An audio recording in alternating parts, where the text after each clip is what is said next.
It's yet another roguelike tower defense builder thing in a dungeon. Will this one be a breakout hit? Watch on and find out.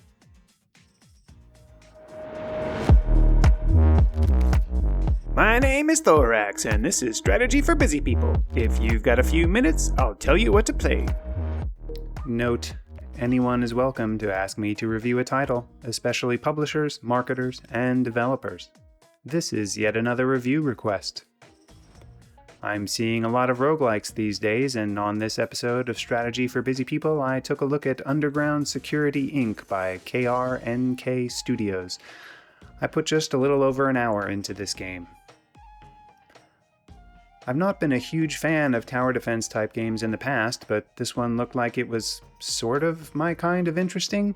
The fact that you're kind of the bad guys defending against the heroes was somewhat appealing, but it's not the first time that this specific trope in a dungeon has been done before. The other thing I'm not a huge fan of is roguelikes, because if you've watched more than one of my reviews, you probably heard about how I don't particularly care for the excessive randomness-driven nature of them. The fact that this is a roguelike tower defense game meant it had a bit stacked up against it, but at least the theme gave it a little bit of a head start. Now, one thing that I will say that I appreciated is the fact that this demo has a complete tutorial that brings you through all of the mechanics. If you're going to build a strategy game and ship a demo of it, having a meaningful tutorial is really worth the effort. Otherwise, you have to hope that your game can carry its interest all on its own, like Atre managed to do the other day, but I digress. The fundamental premise of the game is pretty simple. You are defending the Hoard of Gold from the heroes, and every day and night the visiting parties get stronger and stronger. So far, so good. If you make it through the first wave, a second path to your chest opens up, and a third, and so on and so forth. I don't know if there's anything after 3 because I didn't play long enough. You essentially have a hand of minions, but I won't call this a deck builder since they're not presented as cards, but it does have some deck builder mechanics here. This random assortment of minions can be placed into your dungeon to defend against the incoming heroes. Or you can also use them to construct buildings or manipulate the walls of the dungeon. Each minion has an associated skill that matches the associated requirement of constructing a building. For example, constructing the spike pit requires a single build skill, but to use that skill from a minion, you have to, well, actually use that minion. They don't get to be a deployed unit for that cycle. You do get to see what heroes are going to enter the dungeon, so you have some concept of how to plan for what's about to happen. Understanding the balance of having enough deployed minions versus trying to construct defensive structures is essentially the key decision point of the game. I liked some of the aspects of that balancing act, but honestly, once you get past the early phase of the single path setting, it's not really clear if the balance of the game is quite there yet. Some of the buildings cost quite a few minion skills to construct, and you only get so many minions in your hand at any given time. You can see what's still left in your deck or what's already been sent to the crypt, used in previous rounds, but that only helps so much. After you successfully complete a round, you get one of a random set of rewards. You might earn buildings, new minions, or get a few other things. Those other things I will qualify as being a kind of meta progression on top of the game.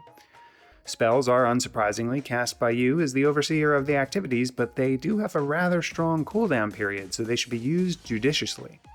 Tomes provide passive effects of various types. One of the nice features of the game is that you can actually redesign your dungeon at any time. Just because you've placed a crossbow in one place at the beginning of the run doesn't mean it has to stay there forever. So, ultimately, you're probably going to get defeated either because a bunch of heroes whittles away at your chest or because the boss gets to it. Regardless, the game ends and you do get some rewards that you can again use as a part of meta progression on top of the game. Mementos are permanent things that apply to all future runs of the game, and then there are also upgrades which you can cash in some points to choose specific effects. Hey, before I give my final verdict, If this is your first episode, this one's free. But if you've watched me before, we're going to make an agreement. You help me level up by clicking subscribe, and I'll keep making these videos. I'll spend the time playing the games and making content that I hope you'll like, and you'll return the favor, okay? Leave comments, tell me what you think. It's all good. You just agree to engage. That's all I ask. The final verdict. The music is fine. The graphics are fine. The mechanics are fine. But it seems like maybe the balance isn't quite so fine with respect to how hard it is to construct buildings versus how many minions you can put into play versus what the mid to late game attacking heroes look like. If I had to guess, the game is basically a kind of rushdown affair where you need to really build up your dungeon defenses early with the knowledge that you'll have to redistribute them in the later game and keep all your minions in play. There are definitely some synergies you can learn across the different minion types, and it looks like there are some other biomes, races, and things to unlock, but as I expected, the RNG is really what you're playing against here, and some runs really are just going to suck.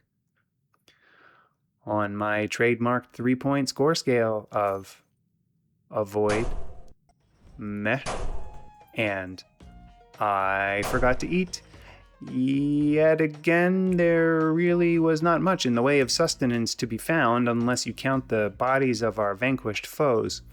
It was just a demo, and a short playtime doesn't guarantee a bad review, but the game was just kinda alright. I'm not dying to get back into the dungeon to see what kind of zany adventure I might have next, so in the absence of anything strongly pulling me back in, I packed up my skeletons, my goblins, and my ghouls and set off to find a happy place where my undead could be served the flesh of the living. You know, Taco Bell.